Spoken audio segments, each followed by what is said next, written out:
లోపాలు లేని మనిషి ఉండడు, లోటు లేని జీవితం ఉండదు. వీలైతే మార్చుకోవాలి, లేదంటే అలవాటు చేసుకోవాలి. ప్రపంచంలో మంచి మాటలు ఎంతో కొరతతో కూడినవి, అందుచే వ్యర్థంగా పాడు చేయొద్దు. అర్జునుడు విన్నాడు కాబట్టే కృష్ణుడు గీతోపదేశం చేశాడు. అదే వినకపోయి ఉంటే భగవద్గీత ప్రపంచానికి పరిచయం అయ్యేదా? వినటం తెలిస్తే సగం విజయం సాధించినట్టే. ఎంత దూరమైనా వెళ్ళటం వేరు, ఎంత దూరం వెళ్ళాలో తెలుసుకోవటం వేరు. మొదటిది సాహసం, రెండోది వివేకం. మీ ఆలోచన సరళే మీరు చేసే పనులను నిర్ణయిస్తుంది. మీకు మంచి చెప్పేవాళ్ళు దొరకటం మీ అదృష్టం, ఆ మంచి వినకపోవటం మీ దురదృష్టం.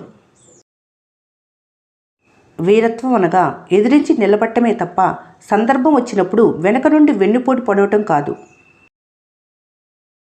హృదయంలో ఆత్మవిశ్వాసం, మనసులో దృఢ సంకల్పం ఉంటే ఏదైనా సాధించగలరు. అందరినీ క్షమించు కానీ ఎవరిని మర్చిపోకూడదు.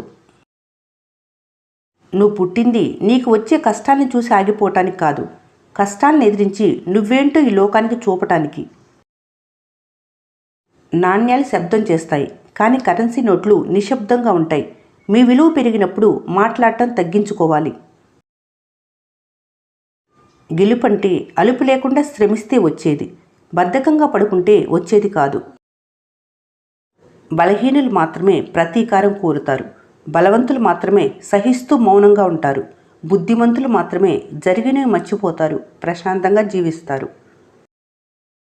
మీ ఆలోచనలు మీ మాటలుగా మారతాయి, మీ మాటలు మీ చేతలుగా మారతాయి, మీ చేతలు మీ అలవాట్లుగా మారతాయి, మీ అలవాట్లు మీ క్యారెక్టర్ని నిర్ణయిస్తాయి. భయపడటం ఎప్పుడు మానేస్తారో అప్పుడే మీ జీవితం మొదలైనట్లు.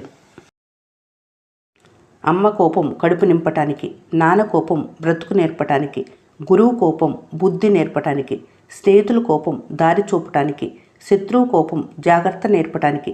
ఆ కోపం వెనుక గల కారణం తెలుసుకునే వారికి కోపం ఏదో ఒకటి నేర్పిస్తూనే ఉంటుంది. మీ కళ్ళతో చూడని దానికి మాటలతో రూపం ఇవ్వకూడదు. మీకు నచ్చిన వాళ్ళు మీతో మాట్లాడటం లేదని బాధపడకండి. వాళ్ళకి మీరు నచ్చి ఉంటే మీతో మాట్లాడకుండా ఉండలేరు. నిజాయితీగా ఉండటం కూడా ఒక యుద్ధం లాంటిది. యుద్ధంలో ఒంటరిగా నిలబడటం ఎంత కష్టమో, సమాజంలో నిజాయితీగా ఉండటం కూడా అంతకన్నా ఎక్కువ కష్టం. సంతృప్తి సాధనలో ఉండదు, ప్రయత్నంలో ఉంటుంది. పూర్తి స్థాయిలో ప్రయత్నిస్తే విజయం కూడా పూర్తి స్థాయిలోనే అందుతుంది. నీకోసమే జీవించే మనిషి ఒకరున్నప్పుడు ఈ జీవితంలో మరేది లేకపోయినా అంత బాధ ఉండదు. నడిచే దారి బాగుంటే ప్రయాణం సాఫీగా సాగొచ్చు. అదే వెంట నడిచే తోడు బాగుంటే ప్రయాణం అద్భుతంగా ఉంటుంది. కోపం తెర లాంటిది, తీసేస్తే పోతుంది. కానీ బాధ గాయం లాంటిది, మానిపోయిన మచ్చ అలాగే ఉంటుంది. సారీ అనే ఒక పదం మనుషులను కలిపితే, ఈగో అనే ఒక పదం మనుషులను విడదీస్తుంది. అమావాస్య రోజు వెన్నెలు ఇవ్వడని చంద్రుడిని నిందించడం ఎంత తప్పు, కోపంలో ఒక మాట అన్నారని నీ అనుకునే మనుషుల్ని వదులుకోవటము అంతే తప్పు. ఇష్టపడినంత సులభం కాదు దేన్నైనా సాధించటం. ఇంకొంచెం కష్టపడి చూడు, ఫలితం తప్పనిసరి. నోరు విప్పే వరకు మాటపైన పెత్తనం మీదే. నోరు జారితే ఆ మాట మీపైన పెత్తనం చేస్తుంది. నిజం నొప్పినిస్తుంది, అబద్ధం ఆనందాన్ని ఇస్తుంది. కానీ నిజం ఇచ్చే ప్రశాంతత అబద్ధం ఎప్పటికీ ఇవ్వలేదు. కొంతమందితో పరిచయం మీ జీవితాన్ని మార్చేస్తుంది. ఎంతలా అంటే మాట్లాడితే ఏదో సాధించిన ఆనందం, మాట్లాడకపోతే ఏదో కోల్పోయిన బాధ. కష్టమైన పని నిన్ను నువ్వు తెలుసుకోవటం, అతి తేలికైన పని ఇతరులకు సలహాలు ఇవ్వటం. 2 రకాల విద్య అవసరం. ఒకటి జీవనోపాధి ఎలా కల్పించుకోవాలో నేర్పేది, రెండవది ఎలా బ్రతకాలో నేర్పేది. నువ్వు పక్కన ఉన్నప్పుడు ఇచ్చే విలువ కంటే నువ్వు లేనప్పుడు నీకు ఇచ్చే విలువే అవతలి వాళ్ళ మనసులో నీ స్థానం ఏంటో తెలియజేస్తుంది. ఒక వ్యక్తి ఉన్నతికైనా పతనానికైనా ఆ వ్యక్తే కారణం. ఎవరిని నిందించి లాభం లేదు. నువ్వేదైనా ఇష్టపడే లోపే నీ మనసు నేను హెచ్చరిస్తుంది, నీకంత అదృష్టం లేదు, నువ్వు ఆశపడింది జరగదు, బాధ మాత్రమే మిగులుతుంది అని. తామరపూలు నీటిలో ఉన్నప్పుడు సూర్యుడి కిరణాలు తాకి విచ్చుకుంటాయి. అవే తామరపూలు నీటి నుండి బయటపడితే అదే సూర్యకిరణాలు తాకి వాడిపోతాయి. మనుషులు కూడా అంతే.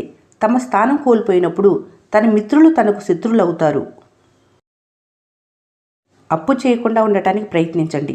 అది రాత్రులు దిగులు పడేలా చేస్తుంది, పగలు తలదించుకునేలా చేస్తుంది. ఒకరి నీడలో ఎదగాలి అనుకోకు. కష్టమైనా సరే సొంతంగా ఎదగటం అలవాటు చేసుకో. ఒకటి గుర్తుపెట్టుకోవాలి, నీడలో మొక్కలే ఎదగలేవు, మీరెలా ఎదగగలరు? మాట్లాడటం మీకు దేవుడిచ్చిన వరం, కానీ అదుపులో ఉంచుకొని మాట్లాడితేనే దానికి విలువ. జీవిత మార్గంలో కష్టాలు వస్తాయి, కానీ పడిపోయి లేచిన ప్రయాణికుడికి గమ్యం చేరే అవకాశం దక్కుతుంది. నమ్మకం అనేది గాజు అద్దం లాంటిది. ఒక్కసారి పగిలిపోతే అతికించడం చాలా కష్టం. నువ్వు నమ్మిన పనిని నిజాయితీగా చేసుకుంటూ పోతే ఏదో ఒక రోజు నువ్వు కోరుకున్న స్థాయిలో నీ కష్టమే నిన్ను ఒక రాజులా నిలబెడుతుంది. నీ ఓపిక, సహనమే దానికి పెట్టుబడి. కలుపు మొక్కలు తొలగిస్తేనే పంటకు సారం అందినట్లు చెడు ఆలోచనలు తొలగిస్తేనే మనసుకు ప్రశాంతత కలుగుతుంది. గుడిలో ఇచ్చే ప్రసాదంలో చక్కెర తక్కువైతే ఏం పర్లేదులే అని తింటారు. అలాంటప్పుడు దేవుడిచ్చిన జీవితంలో 2 రోజులు బాగోలేవని ఎటువంటి తప్పుడు నిర్ణయాలు తీసుకోకూడదు. ఏం పర్లేదులే అని ముందుకెళ్ళాలి. మనిషికి నిలబట్టడం తేలిక, పరిగెత్తడం కష్టం. కానీ మనసుకి పరిగెత్తడం తేలిక, నిలబట్టమే కష్టం. ఇది మాయాలోకం. ఉండి లేనట్లు కనిపించే బంధాలు, ప్రేమలు నటించే బంధుత్వాలు, ఖరీదైన రంగు కాగితాలను చూసి మనమేంటి, మనకేంటి అని అంచనా వేసే మనస్తత్వాలు. కొన్నిసార్లు నమ్మకం ఎంత బలంగా కనిపిస్తుందంటే మోసపోయేంత వరకు మోసపోతున్నామని తెలుసుకోలేనంత. మనిషికి అనుకూలేకుంటే ఎంత అందం ఉన్నా అసహ్యంగా, వికారంగా కనిపిస్తుంది. కొన్ని నచ్చకపోయినా పాటించాలి, కొన్ని నచ్చినా వదిలేయాలి. అదే జీవితం. ఎంత దూరంలో ఉన్నారన్నది కాదు, మనసుకి ఎంత దగ్గరగా ఉన్నారన్నది ముఖ్యం. నిజం ఎంత కఠినంగా ఉన్నా నిజమైన బంధాలు విడిపోవు. అబద్ధం అందంగా ఉన్నా అది బయటపడిన రోజు ఎలాంటి బంధమైనా నిలబడదు. అర్థం చేసుకునే తోడు పక్కనుంటే ఎంత కష్టం వచ్చినా తెలియదు. అర్థం చేసుకునేవాళ్ళు లేకుంటే ఎన్ని సౌకర్యాలున్నా సంతోషమే ఉండదు. సంపాదనకిచ్చే ప్రాధాన్యతలో కొంతైనా సొంతం అనుకున్న వాళ్ళకిస్తే బంధాలు పదిలంగా ఉంటాయి. ఆశలకు అంతు ఉండదు. ఉన్న దాంట్లో సంతోషంగా బ్రతకటమే ఉత్తమ జీవితం. కళ్ళెదుట నిజం ఉన్నా చెవులకు వినిపించే అబద్ధాన్నే నమ్మే లోకం ఇది. నువ్వెక్కువగా నిరూపించాలని తాపత్రయపడిపోకు. ఎప్పుడు తెలియవలసిన నిజాలు అప్పుడే తెలుస్తాయి. తప్పు చేస్తున్న స్నేహితుడిని హెచ్చరించలేనప్పుడు అది ఖచ్చితంగా స్నేహం కాదు, ద్రోహమే అవుతుంది. వేసవిలో సూర్యుడిని తిట్టుకున్న వాళ్ళే శీతాకాలంలో ఆయన రాక కోసం ఎదురు చూస్తూ ఉంటారు. ఇవాళ మిమ్మల్ని కాదన్న వాళ్ళే రేపటి రోజున మిమ్మల్ని వెతుక్కుంటూ వస్తారు. తృప్తి మనిషికి చాలా అవసరం. నాకు లేదని ఏడ్చే కంటే ఇది కూడా లేనివారు ఈ భూమి మీద చాలామంది ఉన్నారని తెలుసుకొని ఉన్నదాంతో తృప్తి చెందటం. ఈ వీడియో మీకు నచ్చినట్లయితే మన స్నేహ ఛానల్ని లైక్ చేయండి, సబ్స్క్రైబ్ చేసుకోవడం మర్చిపోకండి. Thanks for watching.